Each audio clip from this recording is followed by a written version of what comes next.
Assalamualaikum warahmatullahi wabarakatuh.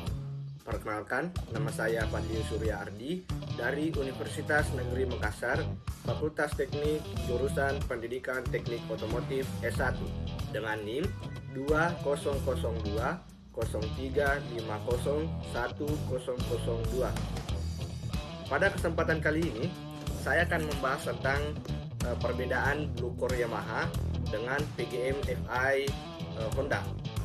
Sebelum membahas perbedaannya, saya akan menjelaskan sedikit apa sih itu Blue Core Yamaha, apa sih itu PGM FI Honda. Untuk lebih jelasnya, saya akan membahasnya. Yang pertama itu pengertian dari Blue Core Yamaha. Blue Core adalah ide pengembangan atau the next generation berdimensi tinggi yang selama ini belum pernah ada untuk performance, environment, dan fun riding serta irit bahan bakar. Blue sebagai lambang Yamaha dalam dunia race atau balap dan memiliki kedua image fun dan excitement serta ramah lingkungan atau ACO friendly. Yang kedua, pengertian dari PGM-FI Honda. PGM-FI adalah sistem suplai bahan bakar yang dikendalikan secara elektronik untuk memasok bahan bakar dan oksigen secara tepat sesuai kebutuhan mesin di setiap keadaan. Artinya, sistem tersebut sudah terprogram sedemikian rupa agar bisa memasok BBM sesuai dengan kebutuhan mesin saat itu. Sistem PGM-FI dapat menekan kadar emisi yang dihasilkan oleh ruang bakar, sehingga sistem PGM-FI lebih mudah mencapai standar Euro yang lebih tinggi. Blue Core dan PGM-FI, apakah perbedaannya? Nah, untuk kali ini kami akan membahas atau saya akan membahas mengenai apakah terdapat perbedaan antara teknologi Blue Core Yamaha dan PGM-FI Honda.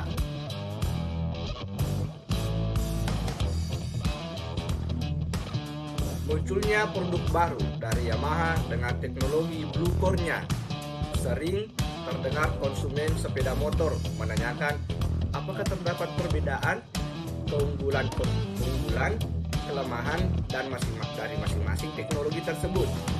Sebelum membahas apakah ada perbedaan dari masing-masing teknologi, kita harus share dulu bahwa tuntunan teknologi kedepannya harus memenuhi syarat ramah lingkungan diantaranya sebagai berikut. Yang pertama, menekan emisi gas buang kendaraan. Yang kedua, konsumsi bahan bakar yang irit. Yang ketiga, mengurangi getaran yang dihasilkan mesin. Yang keempat, mengurangi kebisikan yang ditimbulkan oleh mekanisme mesin. Dan yang kelima, keselamatan komponen-komponen motor dan keselamatan pengendara serta harganya terjangkau. Maka untuk memenuhi tuntunan teknologi di atas, maka perusahaan-perusahaan otomotif membuat inovasi-inovasi yang mengembangkan teknologinya supaya para konsumen memilih produknya pada tahun awal 2000-an atau dinamakan era milenium Indonesia. Teknologi injeksi masuk ke Indonesia untuk memenuhi tuntutan teknologi. Teknologi injeksi ialah teknologi yang dimana mengatur sistem bahan bakar pada kendaraan dengan cara menginjeksikan bahan bakar ke dalam ruang bakar yang terpisah dengan udara dengan pengaturan sistem program komputer atau banyak yang dikenal dengan nama ECM atau Electronic Fuel Injection. Tidak hanya sistem pengaturan bahan bakarnya, namun sistem pengapian untuk menghasilkan api busi dan saat pengapian juga diatur oleh sistem komputerisasi. Sistem injeksi hadir untuk menyempurnakan teknologi sebelumnya, menggunakan sistem bahan bakar secara konvensional atau secara mekanis, dan sistem pengapiannya juga secara mekanis dengan mentransformasikan dari karburator menuju sistem injeksi dan transformasi dari pengapian platina menuju sistem pengapian elektronik tersistem. Nah, Berikut apa saja yang dikontrol oleh sistem bahan bakar injeksi dan pengapian elektronik, diantaranya sebagai berikut. Yang pertama, bukaan ketup gas. Bukaan ketup gas juga akan dideteksi agar bahan bakar yang akan dikeluarkan sesuai dengan beban mesin.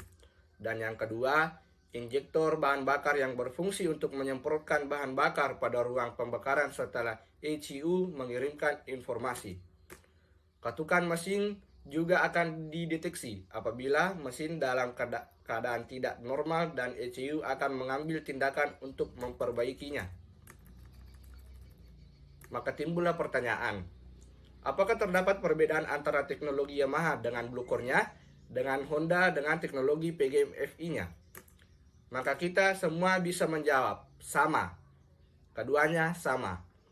Keduanya sama-sama menggunakan sistem injeksi dengan pengaturan sistem bahan bakar dan pengapian secara elektronik. Perbedaannya terdapat dari pemberian nama.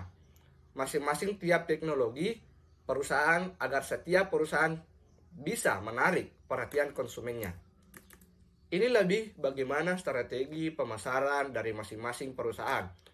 Namun, catatan paling penting ialah dengan teknologi sama yang paling signifikan ialah mengenai kualitas komponen-komponen yang akan berimbas kepada harga dari motor tersebut. Terkait kelengkapan par, kualitas par mesin, dan faktor keamanan motor tersebut akan berbeda sekali antara harga motor yang murah dengan yang mahal, terkait kualitas par dan kelengkapan mesin atau yang lainnya. Mungkin itu yang sempat saya sampaikan. Apabila ada salah kata, mohon dimaafkan. Lebih dan kurangnya mohon dimaafkan. Wabillahi taufiq wal hidayah. Wassalamualaikum warahmatullahi wabarakatuh.